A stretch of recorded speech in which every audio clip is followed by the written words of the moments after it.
Assalamualaikum warahmatullahi wabarakatuh.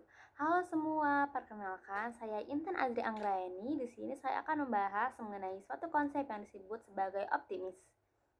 Teman-teman pernah nggak sih merasa di titik hidup yang paling berat, di mana teman-teman merasa sudah melakukan semua yang terbaik, berusaha sebesar mungkin, tetapi keadaan juga belum berubah, dan teman-teman mulai merasa lelah dan putus asa. Kondisi seperti ini bisa berkaitan dengan istilah yang disebut sebagai capacity for optimism. Jadi, capacity for optimism adalah kecenderungan atau kapasitas seseorang untuk memandang masa depan dengan harapan positif, memperkirakan hasil yang baik, serta mampu menemukan makna positif di balik situasi yang sulit dan menekan. Nah, jadi optimis ini bukan berarti menutup mata terhadap kenyataan, bukan pula bersikap berpura-pura kuat atau mengabaikan rasa sedih. Tapi optimis itu merupakan cara berpikir yang memungkinkan seseorang tetap memiliki harapan meskipun sedang berada dalam keadaan yang tidak baik-baik saja. Nah, jadi individu yang memiliki optimis ini punya keyakinan bahwa keadaan dapat membaik, bahwa masalah itu bukan akhir dari segalanya, dan bahwa selalu ada kemungkinan untuk perubahan. Nah, keyakinan ini membuat individu tidak berhenti pada rasa putus asa, tetapi terus mencari jalan keluar dan peluang untuk memperbaiki keadaan. Secara psikologis, optimis itu punya peran yang besar dalam membangun resiliensi. Misalnya, optimis itu membangun individu mengatur emosi, menyeimbangkan perasaan negatif, dan mempercepat proses pemulihan setelah mengalami tekanan hidup. Lalu, apa saja sih manfaat optimis dalam kehidupan kita? Nah, ada banyak loh manfaat optimis. Yang pertama itu mengurangi stres dan emosi negatif. Jadi, dengan sudut pandang yang lebih adaptif, individu mampu tidak mudah untuk tenggelam dalam kecemasan dan keputusasaan. Lalu yang kedua, meningkatkan kemampuan coping atau cara menghadapi masalah. Jadi, orang yang optimis cenderung mencari solusi, mencoba berbagai strategi dan cara, dan tidak mudah menyerah. Lalu yang ketiga adalah mempercepat pemulihan dari kegagalan atau trauma. Jadi kegagalan itu dipandang sebagai sesuatu yang bersifat sementara dan dapat diperbaiki, bukan sebagai identitas diri yang bersifat permanen. Dan yang keempat adalah meningkatkan motivasi dan ketahanan, yaitu mendorong seseorang untuk terus berusaha, menetapkan tujuan, dan bertahan meskipun menghadapi hambatan. Yang kelima adalah meningkatkan kesejahteraan psikologis seperti rasa bahagia, syukur, kepuasan hidup, dan kestabilan emosi. Selain itu, optimis juga memperbaiki hubungan sosial karena individu yang optimis cenderung lebih suportif dan menyenangkan. Bahkan ada penelitian menunjukkan bahwa sikap optimis ini berkaitan dengan kesehatan fisik yang lebih baik, daya tahan tubuh yang lebih kuat, serta performa akademik dan kerja yang meningkat. Menariknya, nilai optimis ini sangat sejalan dengan ajaran Islam. Sikap pesimis dan putus asa dipandang bertentangan dengan ajaran keimanan karena Allah Subhanahu wa Ta'ala secara tegas melarang manusia berputus asa dari rahmatnya, sebagaimana tercantum dalam Quran Surat Yusuf ayat 87 yang memiliki arti, "Wahai anak-anakku, pergi dan carilah berita tentang Yusuf beserta saudaranya. Janganlah kamu berputus asa dari rahmat Allah, sesungguhnya tidak ada yang berputus asa dari rahmat Allah kecuali kaum yang kafir." Jadi, makna ayat ini adalah bahwa harapan selalu terbuka bagi orang yang beriman dan hanya mereka yang menutup diri dari keyakinan akan pertolongan Allah yang terjerumus dalam keputusasaan. Sejalan dengan itu, ada juga Quran Surat Az-Zumar ayat 53 yang memiliki arti, "Katakanlah Nabi Muhammad, wahai hamba-hambaku yang melampaui batas dengan menzalimi dirinya sendiri.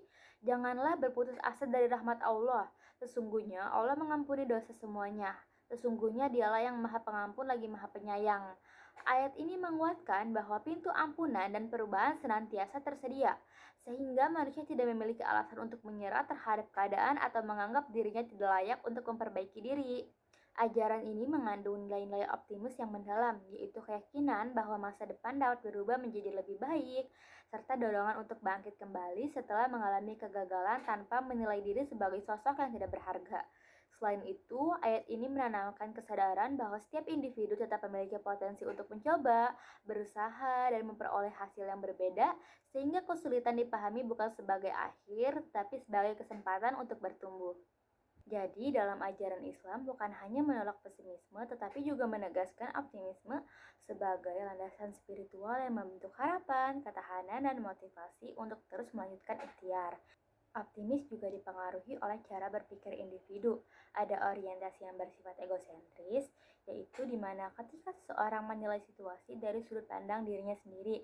Jika ia meyakini bahwa dirinya mampu dan memiliki kendali, maka optimis akan tumbuh. Namun jika penilaian terhadap dirinya cenderung negatif, maka yang muncul adalah rasa pesimis dan rasa tidak berdaya.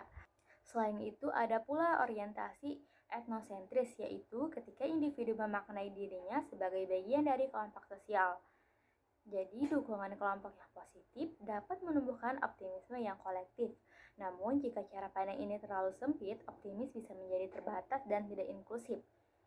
Ada juga pendapat dari Martin Seligman, seorang tokoh psikologi positif, yang menyebutkan bahwa individu yang optimis memiliki beberapa ciri khas, yaitu mereka umumnya menunjukkan emosi yang positif, bersikap tenang dalam menghadapi masalah, serta memiliki energi untuk mencari solusi.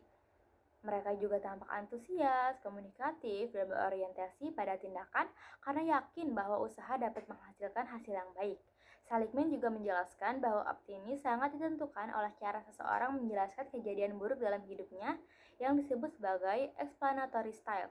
Dalam Islam, cara seseorang memaknai musibah dan kesulitan hidup sangat menentukan kekuatan imannya dan ketahanan jiwanya. Hal ini sejalan dengan konsep optimis yang dijelaskan oleh Martin Seligman melalui 3 dimensi utama yang jika kita cermati sangat selaras dengan nilai-nilai Islam.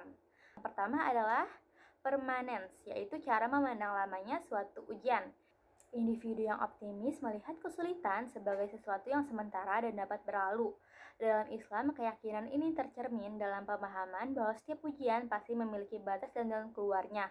Allah Subhanahu wa taala berfirman dalam Quran surat Al-Insyirah ayat 5-6. Ayat ini mengajarkan bahwa kesulitan tidak bersifat permanen.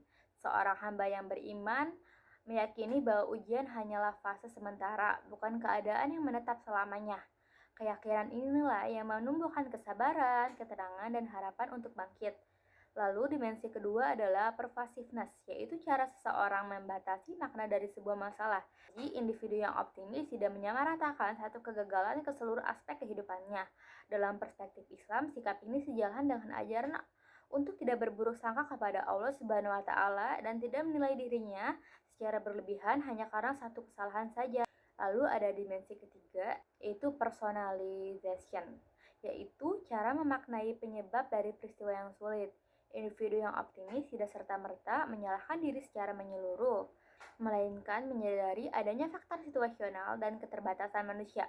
Dalam Islam, hal ini sejalan dengan konsep ikhtiar dan tawakal, yaitu di mana seorang hamba diwajibkan untuk berusaha sebaik mungkin, namun hasil akhir akan diserahkan kepada Allah Subhanahu wa taala.